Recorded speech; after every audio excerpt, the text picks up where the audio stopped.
लोकशाही मराठी वृत्तवाहिनीकडून राज्यातील नालेसफाईचा reality check केला जातोय।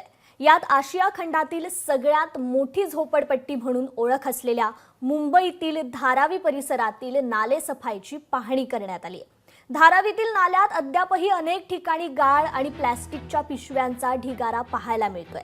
यामुळे 31 मे पर्यंत नालेसफाई पूर्ण करण्याचा पालिकेचा दावा फोल ठरलाय का असा सवाल उपस्थित होतोय।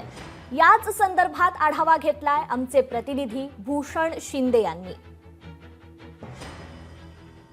सध्या आपण आहोत मुंबईतील अत्यंत दाटीवाटीचा परिसर म्हणजे धारावी परिसरामध्ये, जिथे पाहू शकता सध्या नाले सफाईचं रियालिटी चेक आपण करत आहोत।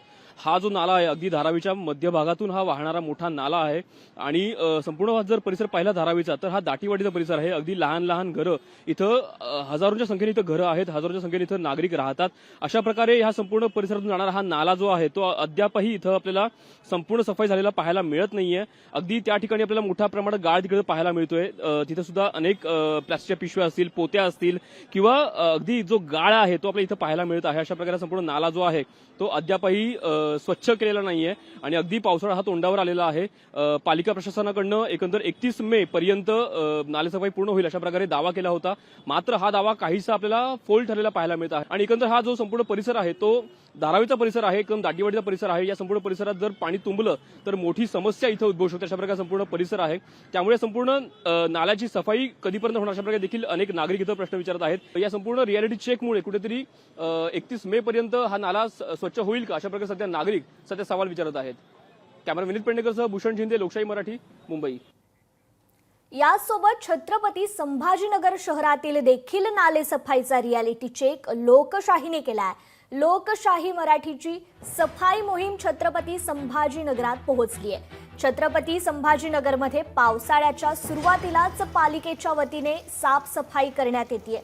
नाल्यांची साफसफाई केल्याने पाणी तुंबणार नाही आणि शहरवासियांचे हाल होणार नाहीत याची काळजी पालिकेने घेतली आहे। स्वच्छता स्थळावरून आढावा घेतलाय आमचे प्रतिनिधी सचिन बडे यांनी। छत्रपती संभाजीनगरमध्ये पावसाळ्याच्या सुरुवातीलाच नाले सफाई जी आहे ती करण्यात आलेली आहे। कारण छत्रपती संभाजीनगरमध्ये काही ठिकाणी असे नाले आहेत ज्या ठिकाणी पावसाचं पाणी जर साचलं तर ते ओव्हरफ्लो होतं, शहरामध्ये जातं आणि त्यानंतर रोगराईसुद्धा पसरू शकते। मात्र पावसाळा सुरू होण्याआधीच महानगरपालिकेनं पोकलेनच्या माध्यमातून, JCBच्या माध्यमातून साफसफाई केलेली आहे। आपण जर माझ्या मागे पाहिलं तर तुम्ही पाहत असाल नागेश्वरवाडी परिसरातील या नाल्या तुम्हाला दिसत असतील, स्वच्छ करण्यात आलेल्या आहेत। या ठिकाणी जो काही गाळ साचलेला होता तो बाजूला टाकण्यात आलेला आहे आणि त्यासोबतच जे पाणी जातं आहे ते पाणी जाण्यासाठी मार्ग मोकळा करून दिलेला आहे। म्हणजे जरी जोरदार पाऊस पडला तरी या ठिकाणी पूर्णपणे पाणी जे आहे ते जाईल, पाणी अडणार नाही आणि त्यानंतर या नाल्याची तुंबई होणार नाही। आपण जर या ठिकाणी पाहिले तर हे पाणी वाहताना पाहतोय आपण, मात्र काठावर जो आहे तो कचरा टाकण्यात आलेला आहे। दुसरीकडे आपण मागची बाजू जर पाहिली तर या ठिकाणी तुम्हाला दिसत असेल जे गवत आहे ते गवतही काढण्यात आलेलं आहे। कारण गवतामध्ये सुद्धा बऱ्याचदा वाहून जाणारा कचरा अडकतो आणि त्यानंतर पाणी तुंबतं, गटार तुंबतात, नाले तुंबतात आणि त्याचं पाणी हे बाहेर जातं। त्यामुळं पाणी या पावसाळ्यात साचणार नाही असं आश्वासन जे आहे त्या ठिकाणी महानगरपालिकेच्या कर्मचाऱ्यांनी देखील दिलेलं आहे। तर दुसरीकडे पावसाळ्याच्या सुरुवातीलाच साफसफाई केल्या कारणानं या पावसाळ्यामध्ये छत्रपती संभाजीनगरमध्ये कुठल्याही प्रकारे पाणी तुंबणार नाही आणि शहराला याचा त्रास होणार नाही। सचिन बडे, लोकशाही मराठी, छत्रपती संभाजीनगर। तर लोकशाहीच्या या सफाई मोहिमेत मालेगाव शहरातील स्वच्छतेचा बोजवारा समोर आलाय। नालेसफाई नीट होत नसल्यामुळे मोक्षगंगा नदीची गटार गंगा झालीये।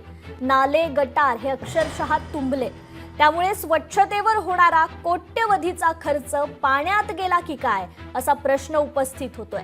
मालेगाव शहरात अस्वच्छतेमुळे रोगराई पसरण्याची भीती आहे। स्वच्छता करणाऱ्या ठेकेदाराची ACB कडून चौकशीची मागणी सामाजिक संघटनांनी केली आहे। याचाच आढावा घेतलाय आमचे प्रतिनिधी विशाल मोरे यांनी।